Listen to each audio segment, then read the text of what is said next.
Good morning, नमस्कार। आप देख रहे हैं इंडिया डेली, आपके साथ मैं हूं मोनिका सिंह। पश्चिम एशिया में जारी तनाव अभी थमता हुआ नहीं दिख रहा। अमेरिकी राष्ट्रपति डोनाल्ड ट्रंप के अजीबोगरीब रवैये को लेकर ईरान ने साफ कर दिया है कि हमें यानी ईरानी शासन को ट्रंप की बातों पर जरा सा भी विश्वास नहीं है। वहीं दूसरी ओर व्हाइट हाउस ने यह दावा किया है कि ईरान के भीतर अंदरूनी मतभेद है, अंदरूनी कलह है और ये विभाजन की स्थिति बनी हुई है। इस बीच ट्रंप के एक और बयान ने इस तनाव को और ज्यादा बढ़ाने का काम किया है।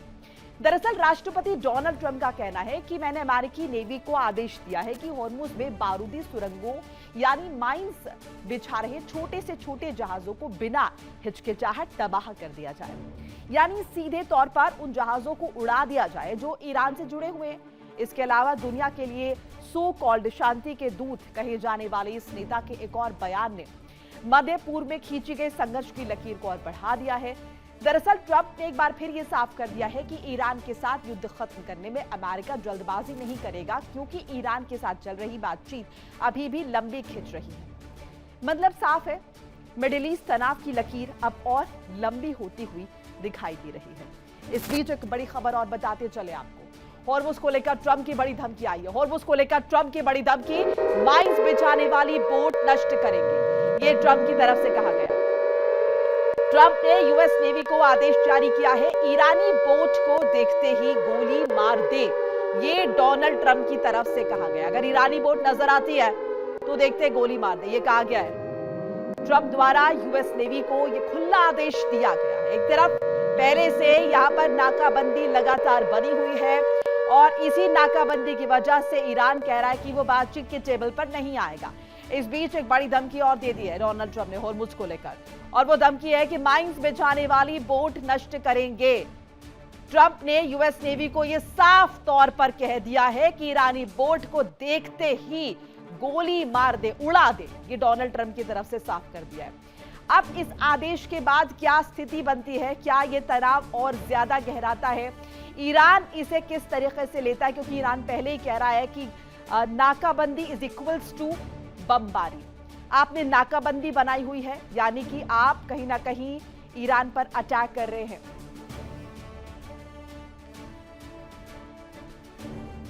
इस बीच एक और बड़ी खबर बता दें, ईरान को ट्रंप की बड़ी धमकी आई है। ईरान को ट्रंप की बड़ी धमकी, हमारी जहाज लॉक एंड लोडेड है, ये ट्रंप ने कहा। हमारी सेनाएं पूरे तरीके से तैयार है, ये ट्रंप की तरफ से कह दिया गया। तो एक और बड़ी धमकी इससे पहले कह दिया गया कि अगर ईरानी बोट्स दिखती है तो गोली मार दो। दूसरी तरफ यह भी साफ तौर पर कह दिया गया कि हमारे जहाज लॉक एंड लोडेड है, हमारी सेनाएं पूरे तरीके से तैयार है। इस बात का भी जिक्र डोनाल्ड ट्रंप ने किया है। एक तरफ नाकाबंदी बनी हुई है, दूसरी तरफ इस तरह की धमकियां, यानी कि चौतरफा प्रेशर जो है वो बनाया जा रहा है ईरान पर, ताकि वो आए और जब तक ये सीज़फायर चल रहा है बातचीत की टेबल पर जुड़े और यहां पर एक निष्कर्ष निकाला जाए, बातचीत की जाए, जिस बातचीत के लिए अभी तक ईरान राजी नहीं हुआ है। ईरान अपनी मांग पर अड़ा हुआ है।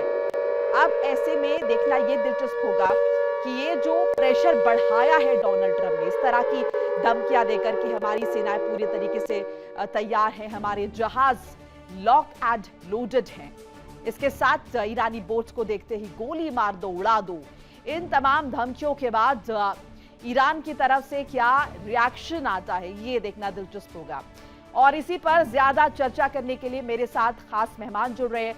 ग्रुप कैप्टन आशीष सहाय, रिटायर्ड रक्षा विशेषज्ञ के तौर पर जुड़ रहे हैं। रितेंद्र माथुर, भू राजनीतिक विशेषज्ञ, और डॉक्टर अजिताभ सिंह, विदेश मामलों के जानकार। साथ साथ मेरे सहयोगी विकास सबरोल भी मेरे साथ जुड़ रहे हैं। आप सभी का बहुत बहुत स्वागत है। पहले विकास का एक बार रुख कर लेते हैं अपडेट्स के लिए। विकास, एक के बाद एक धमकियां जो है कहीं ना कहीं ये इशारा कर रही है कि डोनाल्ड ट्रंप चाहते हैं कि किसी भी तरह से ये प्रेशर इतना ज्यादा हम बढ़ा दे कि ईरान झुक जाए। बिल्कुल, देखिए लगातार जो है दोनों तरफ से लगातार स्टेटमेंट के वॉर के जो है स्टेटमेंट की जा रही, तो एक तरह से ये जो शांति चल रही है, समझौता, शांति समझौता चल रहा है, इसको भी एक तरह से हम कहेंगे कि ये एक देखा जाए ट्विटर वॉर या एक्स वॉर जो दोनों में छिड़ चुकी है। लगातार दोनों तरफ से बयानबाजी की जा रही है और ऐसे में सब्र बहुत जरूरी है। लेकिन जब तक दोनों देश के जो भी ट्रंप या IRGC हो, जब तक थोड़ा सा सब्र नहीं रखेंगे, रिटेलिएशन का जो लगातार चल रही है स्टेटमेंट्स की, उस पर अगर काबू नहीं रखेंगे तो ये औचित्य नहीं रहेगा इस शांति वार्ता का। लगातार एक तरफ से जहां पे अमेरिका कह रहा है कि हमारी मिसाइल तैयार है, हमारे जहाज तैयार है, वहीं पर दूसरी तरफ देखा जाए तो ईरान की जो तस्नीम एजेंसी है उसने भी जो फारस की खाड़ी में फारस की खाड़ी में जो जितनी भी इंटरनेट की केबल बिछी है उसका नक्शा जारी कर दिया है। तो वो भी कहीं ना कहीं सीधी धमकी है कि अगर ये चीजें नहीं रुकी तो वो शायद इंटरनेट की केबल्स भी काट सकते हैं। उसका मतलब यही निकल रहा है, और ऐसे में अगर वो काटी गई तो कहीं ना कहीं पेमेंट गेटवेज प्रभावित होंगे, इंटरनेट सेवा, क्लाउड सर्विसेज प्रभावित होंगी, और गल्फ कंट्रीज का सबसे ज्यादा नुकसान झेलेंगी। कहीं ना बहुत भारत में भी इसका बहुत नुकसान होगा, इंटरनेट की स्पीड कम हो जाएगी। तो ऐसे में कहीं ना कहीं अब ये जो वॉर है ये सिर्फ दो देशों की नहीं, ये पूरी दुनिया को एक गर्त में, एक नर्क में धकेलने जा रही है। तो कहीं ना कहीं दुनिया को इकट्ठा होकर सामने आना होगा इन दोनों देशों को रोकना। ठीक है विकास, मैं आपके पास लौट रही हूँ, एक बार मेहमानों का भी रुख कर लेते हैं। साइसा पहले आपके पास आ जाते हैं। ये जो धमकियां डोनाल्ड ट्रंप की तरफ से आ रही है, अब इन धमकियों के बाद क्या एक्सपेक्ट करिए? क्या ईरान इसका कोई रिस्पॉन्स देने वाला है, या फिर आपको लग रहा है कि ईरान पर ये प्रेशर इतना बढ़ जाएगा कि वो बातचीत की मेज पर आ जाएगा? मोनिका, स्टेटस क्वो है। ईरान को कोई एक इंडिविजुअल लीड नहीं कर रहा है, तो दे आर हार्डली बॉदर्ड। अभी तो ऐसा लग रहा है they are hardly bothered. America की तरफ से सारी प्रेशर टैक्टिक्स, ट्रंप की तरफ से सारी प्रेशर टैक्टिक्स, हर किस्म के वर्ड्स वो यूज कर चुके हैं। अगर आपको याद हो 7 अप्रैल को बोला था कि whole civilization will die tonight. इतना specific threat, complete civilization will die tonight, जैसे कि एटॉमिक एक्सप्लोजन करने जा रहे थे, बट नथिंग। तो ये उनकी बातों का कोई मतलब नहीं, अब उसमें कोई वेट भी नहीं रह गया। दूसरी तरफ ईरान में किसको वो थ्रेट कर रहे हैं? कोई है ही नहीं अभी। मतलब पॉलिटिशियंस को या आईआरजीसी को या ईरानियंस लेकिन एज साहिब जनरल। साहब, जिस तरीके से वो चाइना से जो जहाज आए उसे कब्जे में लिया है, ऐसे में ये कहना कि यूएस नेवी को कि ईरानी बोट को देखते ही गोली मार दो, तो ये मुमकिन है कि वो गोली मार भी दे? मोनिका, उनको वास्तु स्थिति की जो ब्रीफिंग की जा रही है उससे ज्यादा कुछ नहीं पता। उनकी बोट्स, अमेरिकन नेवी इस समय स्ट्रेट से दूर है, they are not in the line of fire. और ये जो छोटी बोट्स जिनको शूट टू किल की ये बात कर रहे हैं, वो हॉर्मुज के अंदर घूम रही हैं, जहां से कार्गो शिप्स वो नैरो लेन से गुजर रही हैं, वहां अमेरिकन नेवल फोर्सेस नहीं है। तो इनके इस तरह के बेवकूफी के बयान डिस्कनेक्टेड हैं। अगर वहां की शिप्स, ये जिन बोट्स के द्वारा गोली मारी जा रही है कार्गो शिप्स को, वो बोट्स अमेरिकन नेवी को कन्फ्रंट नहीं कर रही हैं, वो बाहर नहीं निकल रही हैं हॉर्मुज से, अंदर घूम रही हैं, छोटी बोट्स, बहुत छोटी। तो ह्यूज कंटेनर शिप्स को, कार्गो शिप्स को सामने से जाके मशीन गन से गोली मारना एक दूसरे तरह का गुरिल्ला वॉरफेयर चल रहा है हॉर्मुज के अंदर। अमेरिकन नेवी वहां से दूर है, इनके फायरिंग रेंज में। ये खुद अपने को रिस्क नहीं, लाइन ऑफ फायर में नहीं जा रहे हैं। He is not putting his forces in way of harm, जो फौज में कहते हैं। तो इनके इस तरह के वक्तव्यों को अच्छा है कि हम एनालाइज कर रहे हैं, कम से कम दर्शकों को पता चलेगा how disconnected is he. Shoot to kill तब होता है जब आप फेस टू फेस उन एडवर्सरीज के सामने आते हैं। आप तो अंदर जा नहीं रहे हॉर्मुज में, आपकी फ्रिगेट्स अंदर नहीं जा रही हैं, आपकी जितने भी मेजर शिप्स हैं 1000 किलोमीटर पे खड़े हैं, क्योंकि वो छोटी मिसाइलों में रिएक्शन टाइम मिले उनको। तो इस वजह से इस तरह के वक्तव्यों का अभी कोई मतलब नहीं। लेकिन क्या आईआरजीसी इस बात को समझ रही है? शायद उनको ये लगता हो कि ये एक पेंटागन के लिए या सेंटकॉम के लिए आदेश है कि थोड़ा आगे मूव करो, तब तो शूट टू किल करोगे उन छोटी टॉय बोट्स को, गन बोट्स को, जिसको तुम बात कर रहे हो। वो तो अभी हॉर्मुज के अंदर इधर उधर छोटे रास्तों से गुजर रही हैं, और वहां पे कोई एयर नेवल प्रेजेंस अमेरिका की नहीं है। मोनिका, बिल्कुल। अजिताभ जी, आप क्या लगता है आपको, कितना अफोर्ड कर सकता है ईरान, जिस तरीके से वो स्ट्रेच कर रहा है? अमेरिका लगातार प्रेशराइज कर रहा है, ईरान अभी हम देखें तो स्ट्रेच ही कर रहा है कि वो अपनी बात पर अड़े गए कि आप पहले ये नाकाबंदी खोलिए तब हम बात करेंगे। अफोर्ड करने की बात भी आ जाती है, ईरान कितने दिन तक इसे अफोर्ड कर सकता है? देखिए मोनिका जी, ईरान अब राष्ट्रपति ट्रंप का लेटेस्ट बयान आया है कि ईरान अभी बटा हुआ है और मॉडरेट और हार्डलाइनर कुछ भी नहीं है वहां। इस तरह के जो मॉडरेट हैं वो भी सतह पे हैं। इस तरह के बयान के काउंटर में ईरान के राष्ट्रपति का बयान आया है कि there is nothing called moderate और हार्डलाइनर, हम सब एक हैं। तो कहने का मतलब ईरान अभी कोशिश कर रहा है कि हम एक हैं, एकता दिखाने की कोशिश कर रहा है, जबकि रियलिटी है कि वहां कौन सत्ता में है, कौन शासन में है, कौन लीड कर रहा है, ये भी अभी पता नहीं है। तो कोशिश जारी है कि एक यूनिटी की बात, एक दूसरे से साथ रह के अमेरिका को जवाब देने के लिए वो अपनी दिखा रहे हैं, एक कह लीजिए। दूसरी तरफ अमेरिका भी हेलबेंट है और कहीं भी वो पीछे नहीं जा रहा है। अब तो खबरें ये आ गई है कि उसका जो तीसरा युद्धपोत था वो भी यूएसएस जॉर्ज बुश वो भी पहुंच चुका है। राइट। तो इसलिए इनकी ट्रंप की धमकी और बढ़ गई है। जो बोट को शूट करने की बात है, बेसिकली वो ऐसे बोट जो माइंस बिछाने में, सी माइंस बिछाने में लगे हुए हैं, उनको शूट करने की वो बात कर रहे हैं। क्योंकि अब ये है, जो कुछ खबरें आ रही है कि सी माइंस को क्लियर करने में हो सकता है 6 महीने तक का भी समय लग जाए। और उसमें ये एक बहुत बड़ा चैलेंज होगा जब हॉर्मुज को खोलने की बात होगी। इसीलिए वो कोशिश कर रहे हैं, अलग अलग तरह के बयान। दूसरी तरफ आप देख लीजिए, ईरान, जो मैंने कहा कि उगाही का वो कंटिन्यू कर रहा है और ज्यादा से ज्यादा वो कोशिश कर रहा है कि पैसे बनाए जाए, नहीं तो वहां भी चीजें ठप होती नजर आ रही हैं आर्थिक नाकाबंदी की वजह से। हाँ। तो दोनों तरफ से प्रयास जारी है। इस बीच क्या वो बातचीत पे उगाही भी मुझे कर पा लगता रहा है है जिताब जी, वो उगाही कर पा रहा है? क्योंकि ये भी तो है ना भाई, जो टोल देकर ईरान को निकल रहे उन्हें अमेरिका नहीं बख्श रहा है। देखिए, उगाही तो सबसे पहले कह लीजिए ये इलीगल है। इंटरनेशनल वाटर्स में आप उगाही नहीं कर सकते, ये क्लियर है। लेकिन ये इलीगल भी सही, वो उगाही प्रत्यक्ष अप्रत्यक्ष रूप से तो कर रहा है, जिसका ट्रंप कोशिश कर रहे हैं रोकने की कि कोई भी जो जहाज है वो ना दे पैसा। अगर देगा तो उसको हम बाहर निकलने नहीं देंगे। ये ट्रंप की धमकी है और ट्रंप इस पे कुछ कोशिश कर भी रहे हैं अपनी नाकाबंदी से उसको रोकने की। लेकिन कहीं ना कहीं पैसे का लेन देन हो रहा है, भले ही वो इलीगल है। हाँ। कितना हो रहा है, क्या हो रहा है, ये कल पार्लियामेंट के डिप्टी स्पीकर ने भी कहा कि हाँ वो ले रहे हैं। हाँ। पहली दफा उन्होंने एक्सेप्ट किया कि ईरान के सेंट्रल बैंक में पैसा आया है। कितना आया है, कैसे आया है, किसको आया, तो ये ऐसे सारी में तो चीजें सर अभी ये क्लियर सवाल होनी और बाकी बड़ा है। हो जाता है कि कितना ये अफोर्ड कर सकते हैं। बहरहाल एक अपडेट जरा साझा कर ले। ईरान से सीज फायर पर ट्रंप की तरफ से एक स्टेटमेंट आया। ईरान से सीज फायर पर डोनाल्ड ट्रंप का बयान आया है। ईरान को नहीं पता उनका नेता कौन है, ये कहा गया डोनाल्ड ट्रंप की तरफ से। ईरान में लीडरशिप नहीं है, उन्हें नहीं पता उनका नेता कौन है। और साथ साथ ये भी दोहराया कि सीज फायर की समय सीमा तय नहीं है।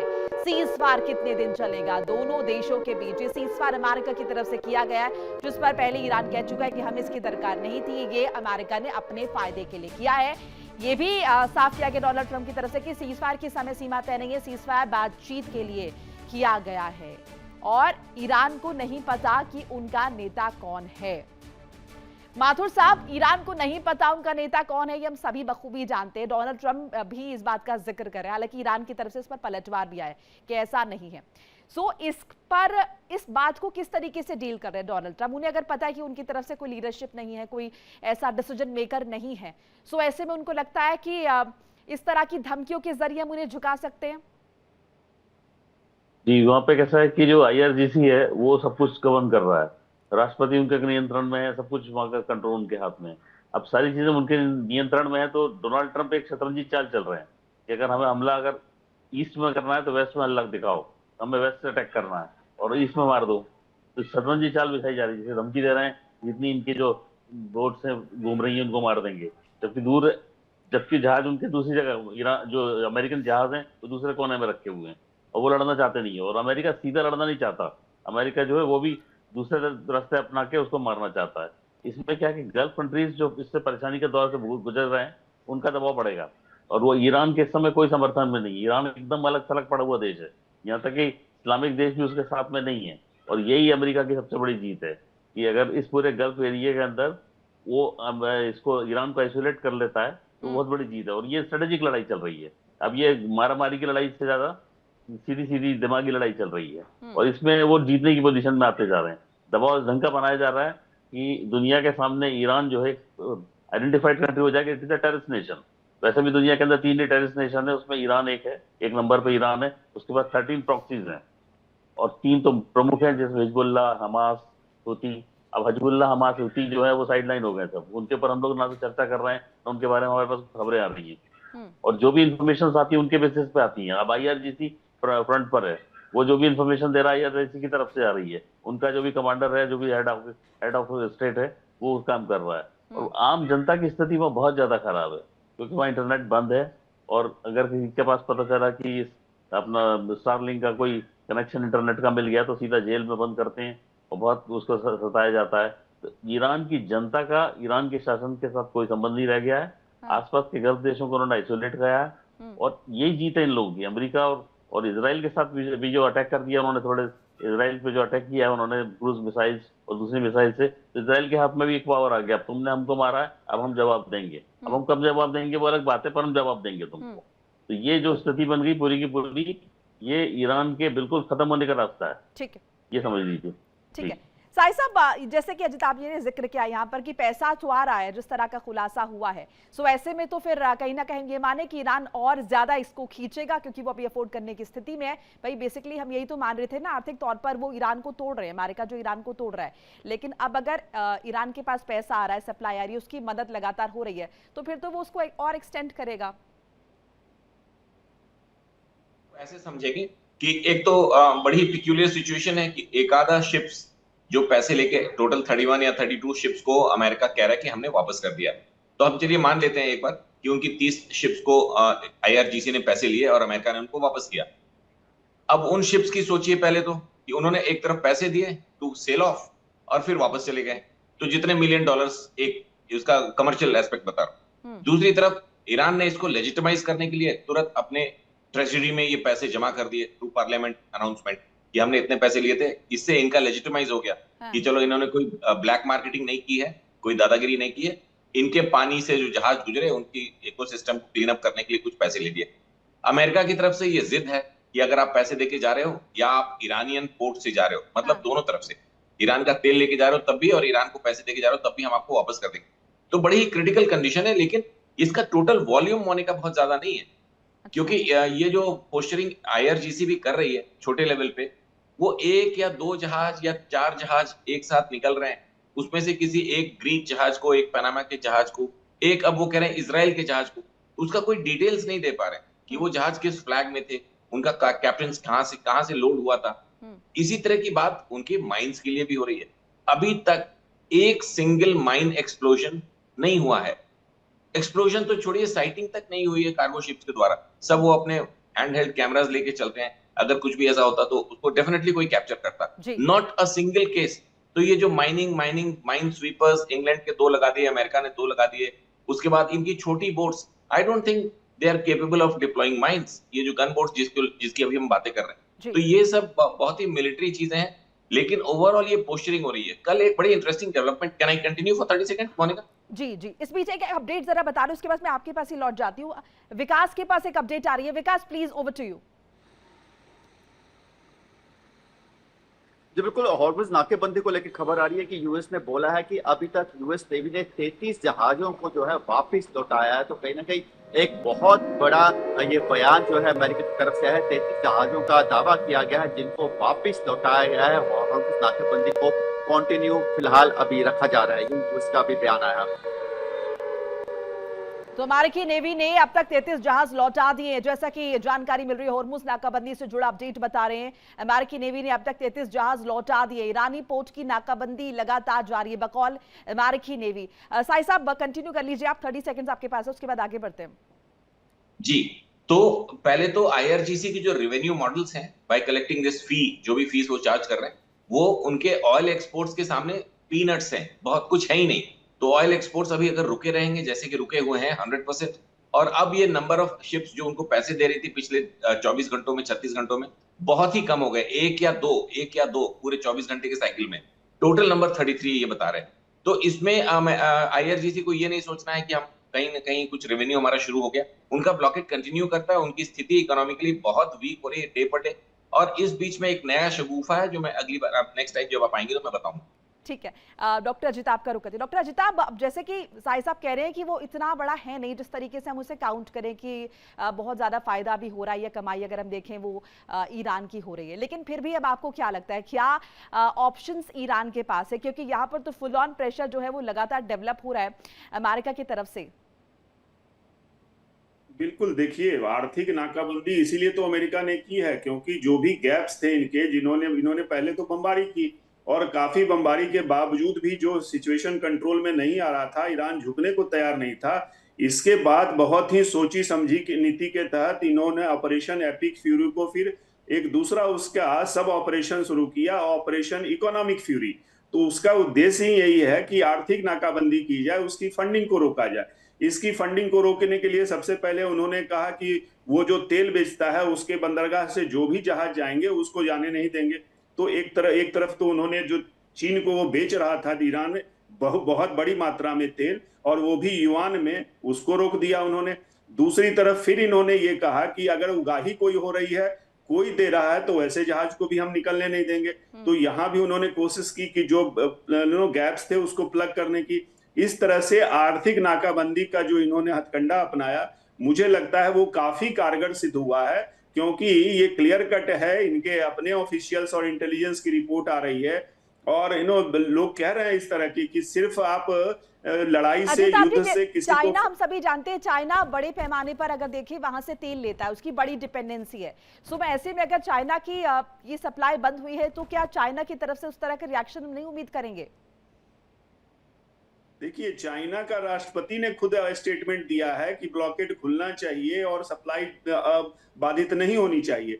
देखिए इंडिया डेली 24/7 अब आपके स्मार्ट टीवी पर। इंडिया डेली मौजूद है सभी डिजिटल प्लेटफॉर्म पर लाइव और लगातार। इंडिया डेली 24/7 हर दिन राष्ट्र को समर्पित।